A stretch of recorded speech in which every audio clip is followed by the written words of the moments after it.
everybody. We're out here in the woods again. I've been asked for several videos, so I figured right quick I'd make one today. Since I've got a good many things going on, I figured I'd come out here and try it, see what y'all think. This is my old 710. We're going to make an adjustment video, and I'll try to explain some of it. We'll just try to explain it and go over it, and then we'll see how it goes from there and see how you like it. Right now it's tuned pretty good. I'm thinking about just so you reach in here and we got something that's let's see, something like that. Now it's out of adjustment. So you get your saw out and fire it up, and we'll go from there.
Back now.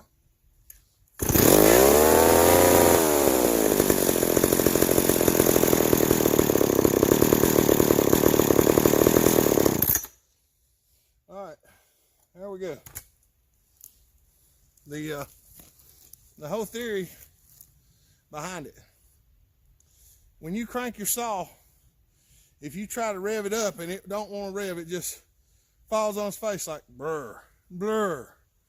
Blur, that's usually the low end The L screw is too lean. It means it's in too far. Usually if you just back it out just a little bit, it'll rev up.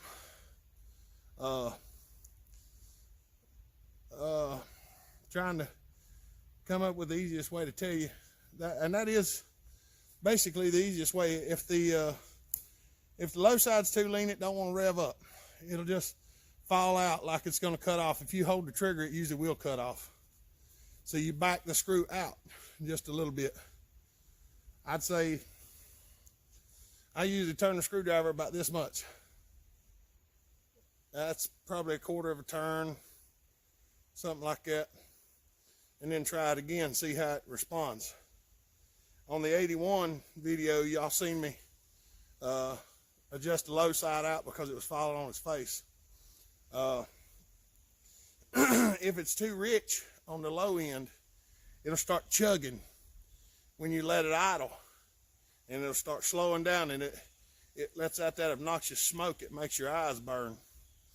Then you turn the screw in to lean it out, and out to richen it up. So if it bogs, it's too lean, turn the screw out.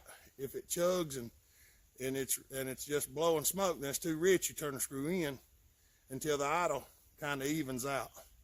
On the high side, if it just blubbers on the top end just all the time, just blur like when you see me, it wouldn't even rev out. You start screwing the screw in and it'll rev up. If you get it too rich on the top end, it won't rev out real good. You might foul a spark plug, ain't no problem. The problem you run into is when you get it too lean on the top end, it will smoke the piston. It'll burn the piston up.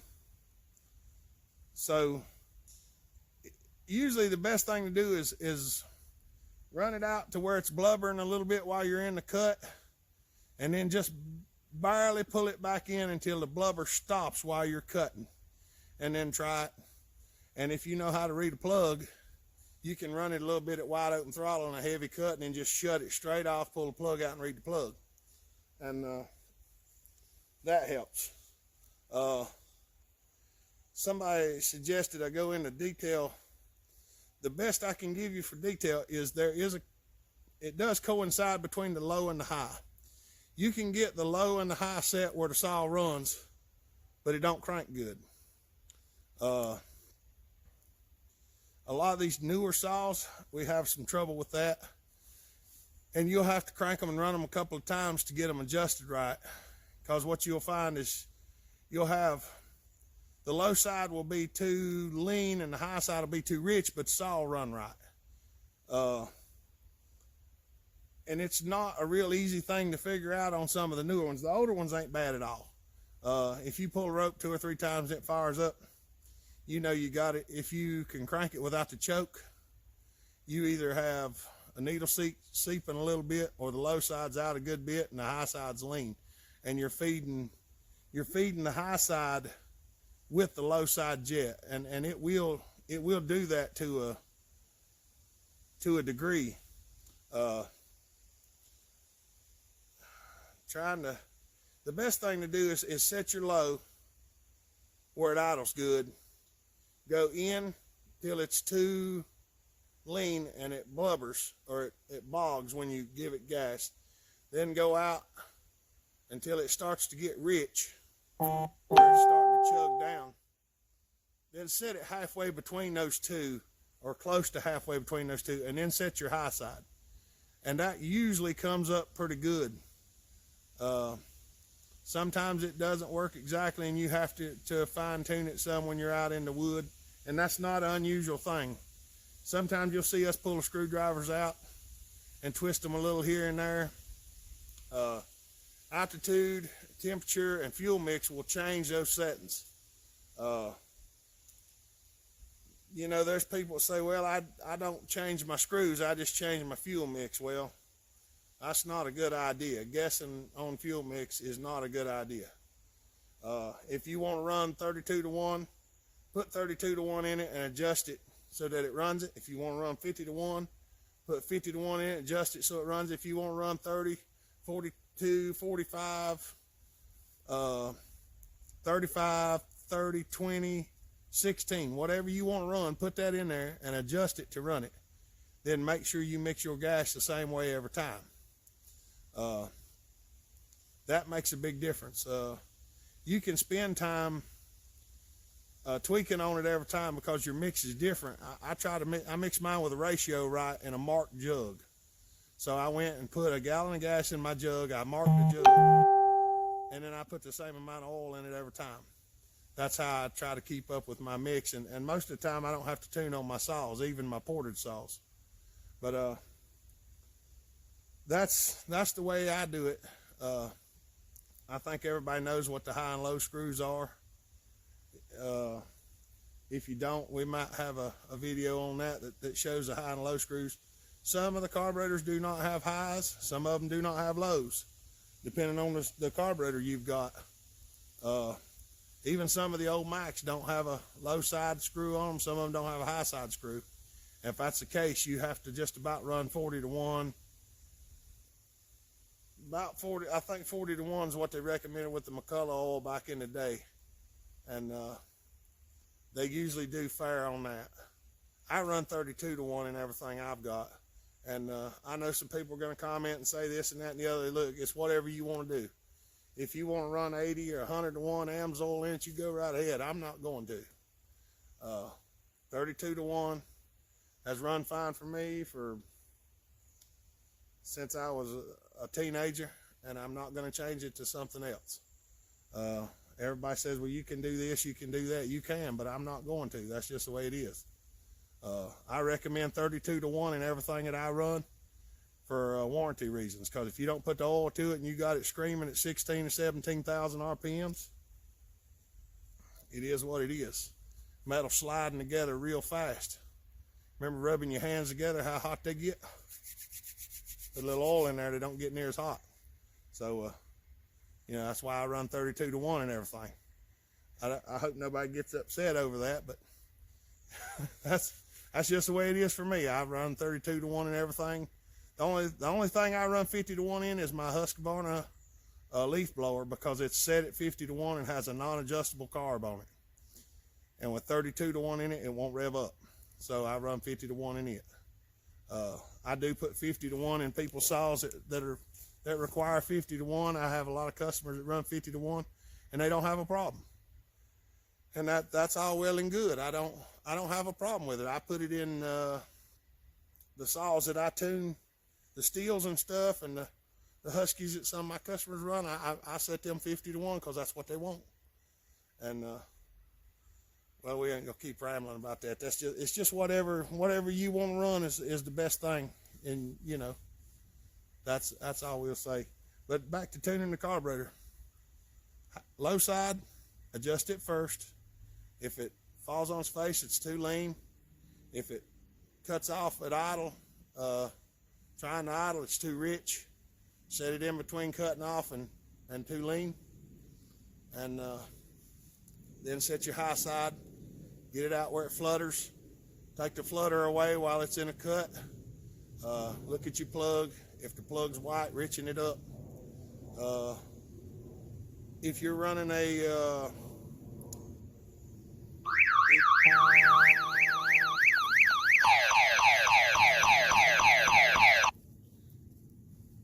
every time, if you're running a rev limited saw, they're a little different. Run the high side in, set the low side the same way on a rev limited saw, then run the high side in till it leans out, run it back out till it richens up. Then I usually turn them another half a turn and run them and check the plug to see what it looks like to make sure it's rich. I hope that helps you out. If you have any questions, just go down in the comments and put your questions in, and I'll try to answer them one at a time. If there's a good many of the same ones, I will try to make a video of the answers. I hope that helps y'all out.